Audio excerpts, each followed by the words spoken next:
What's up, everybody out there? This is Mr. JC Star 26 on ShineOnTv on YouTube.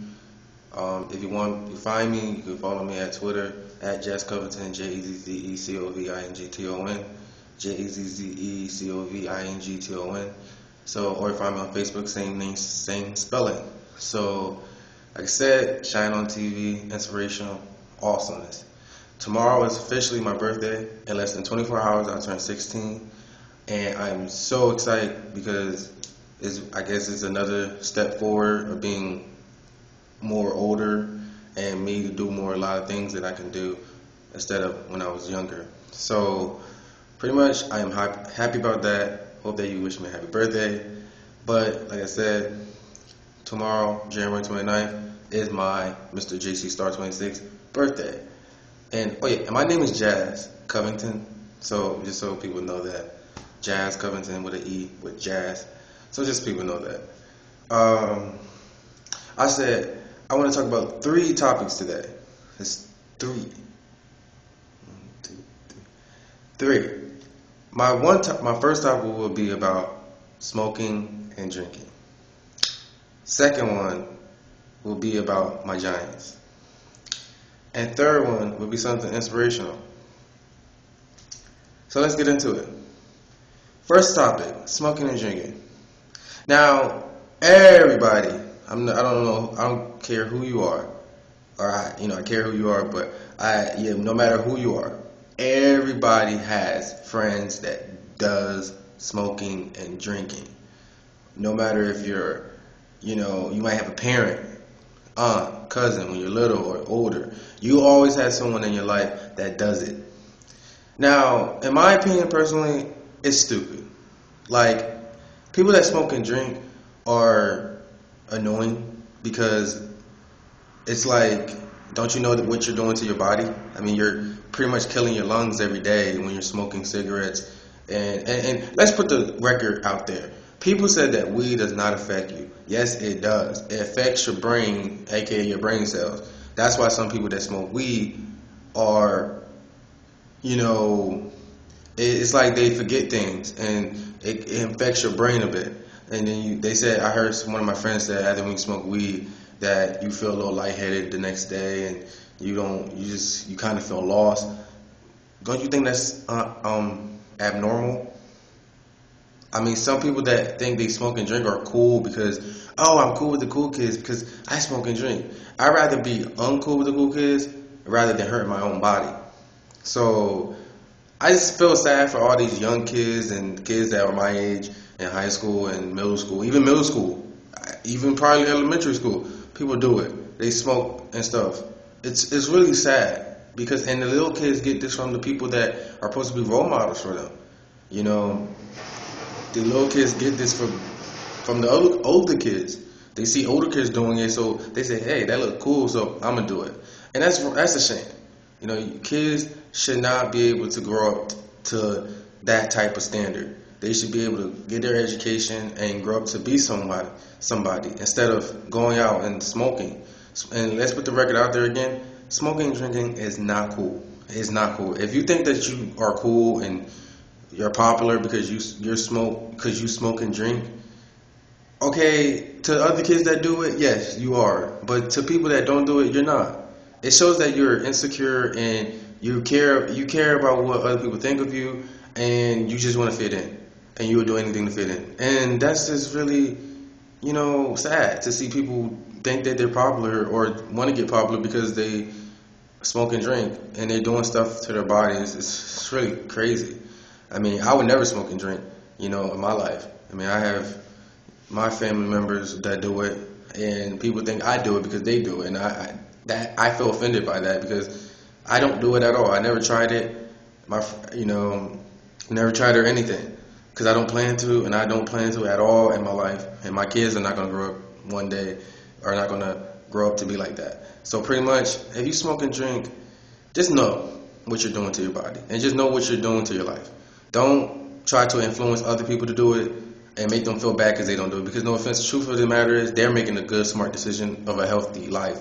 rather than not smoking and drinking. So don't try to encourage them. Oh, you don't smoke because you're not cool, or you're lame because you don't smoke. Well, people that don't do it, you're awesome. You're awesome for doing it because you're living a healthy life, and you're awesome. My third topic, on the third topic, kind of get a little off topic. Well, my second topic will be about my Giants. In less than 2 weeks away, my Giants and the Team Giants Nation, the Giants will face the Patriots in Super Bowl 46. Now, this is a rematch pretty much of Super Bowl 4 years ago in Arizona, where the Giants beat the Patriots with a touchdown to Plaxico Burress, and before that play, a miraculous catch by David Tyree. Shout out to him. I think that's one of the best catches in the Super Bowl history, but I think that's one of the catches are a little underrated. I think people don't really admire that. He hold the ball to his helmet. I mean, that's really, especially with Rodney Harrison on you, that's really something crazy. So, but it's a great play. So pretty much, a lot of people are, on Facebook saying they're like, "Oh, we're gonna lose anyway. We're gonna lose, and we're not gonna win because the Patriots, Tom Brady. Y'all ain't gonna stop Tom Brady." Newsflash: we beat Tom Brady early in the season this year when we came back against them, and we beat them in the Super Bowl. So it's not like we can't do it again. I just don't like when people say the Giants suck, but we're going to the Super Bowl. I mean, we beat the Packers. We beat the Packers and beat the 49ers, and that was a great game against the 49ers. But we beat them, and everybody said we got lucky, or everybody said we still suck. I'm like, what is it going to take for us to prove that we're actually pretty good? I mean, of course, if you're Eagles fans, which I don't know why, but if you're Eagles fans, and no offense, and that's the most fans that get on my nerves, Eagles fans. I mean, we don't really, I admire that the Eagles are a talented team. I mean, they're a real good, talented team, but it's just that they can't get it done. The Giants got it done. We're going to the Super Bowl. I'm not bragging, but look at the reality of it. We beat Cowboys in the last game of the season. We beat Atlanta, and we beat Green Bay, and we beat 49ers, and now we about to go to the Super Bowl and face the Patriots. I mean, and Victor Cruz is having one of the better seasons. I can't believe he's not in the Pro Bowl, even though people don't want to be there, but I cannot believe that he's not in the Pro Bowl. So pretty much that's just shocking to me that people are still talking junk about the Giants, but we're in the Super Bowl, and we fought some tough games. It wasn't easy. We beat the Packers. I mean, it was a tough game. We beat the 49ers. It was definitely a tough game. I mean, it was a good game against the 49ers. I was on the edge of my seat in that game.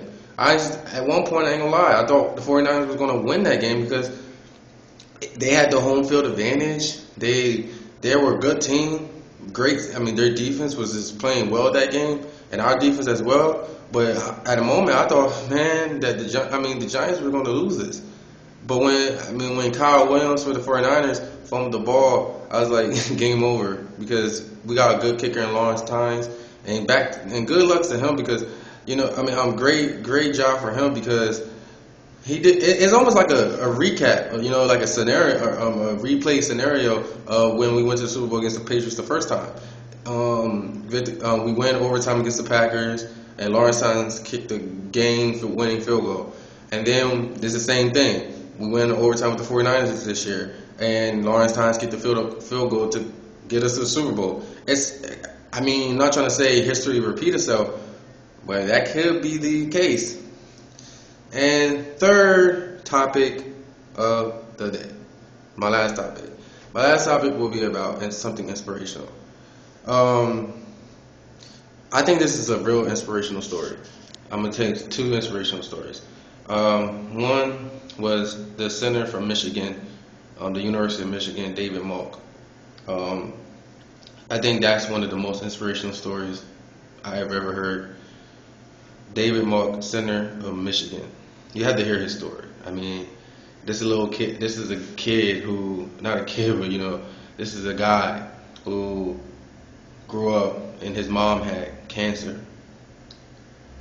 and it really hurted him. You know, his mom had cancer, and she never had like been to one of his football games, and so pretty much, at one point he actually thought that she was gonna go, but she said to him, "I'm gonna live for for more years," you know, and she did, and he just had hope. And it was one game where his dad actually, you know, carried his mom to the game on the hill. It was like a hill thing, and his mom was watching him playing football. Remember, he played center, but I think you know, I don't know if he was playing defense at the time, but he was playing, I think, center. And then the coach told the guy, whoever catches the ball for his team, run out of bounds. This is a team that was down in probably the last minute of the game, but he said, if you catch the ball and make a big play, run out of bounds. So this guy on his team caught the ball and was running down the sidelines, almost could have scored a touchdown, but he ran out of bounds, just like the coach told him to. So they're like on the third yard line, or you know, at the 10, and they tell the center, this is the center. So they tell the center to pretty much, he gave the ball to David Moore, the center, as a running back play, and after 2 tries. He didn't get in, but after the 3rd try, he got in.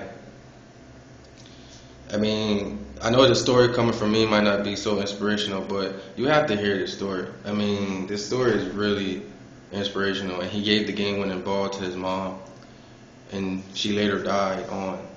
So, shout out to David Malk, you know, Michigan. Shout out to you, because that was the most inspirational stories I've heard. And like I said, just stay tough, stay strong, and have hope, and shine on. But like I said, I know I had another inspirational story, but I'm just going to cut the video.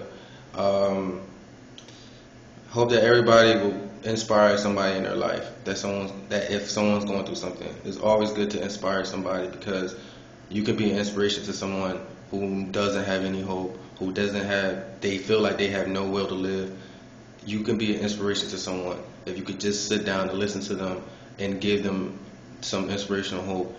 You can be a lifesaver. So it's always important to know that, remember who you're talking to. Don't ever forget that stranger that you might have met may have never talked to someone in their life. You got to think like that. Maybe you could be their best friend, something like that. It's always good to get to know new people. So, like I said, you could be an inspiration to someone's life. You have to really take that serious, because we're losing lives every day because of bullying, being picked on, you know, personal problems, and etc. We're losing lives every day because they feel like they're an attachment to the world, and people don't care about them because they don't pay attention to them. You have to, if someone you know is like always hyper and they always fun to be around, but then one day they are quiet, that should alert you as a friend that something's wrong with that person, and you have to be there for them. So you can always be an inspiration to someone in many ways, even if it's just talking to someone, or even if it's just saying hi. You know, you can be an inspiration to someone just by doing the little things in life, and that's what we overlook. So, like I said, shine on TV.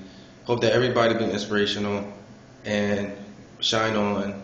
Love y'all. Mr. JC Star 26. Please subscribe, comment on the video, and give me some suggest topics that you'll like me to go over. Bye. Have a good weekend, and next week. Bye.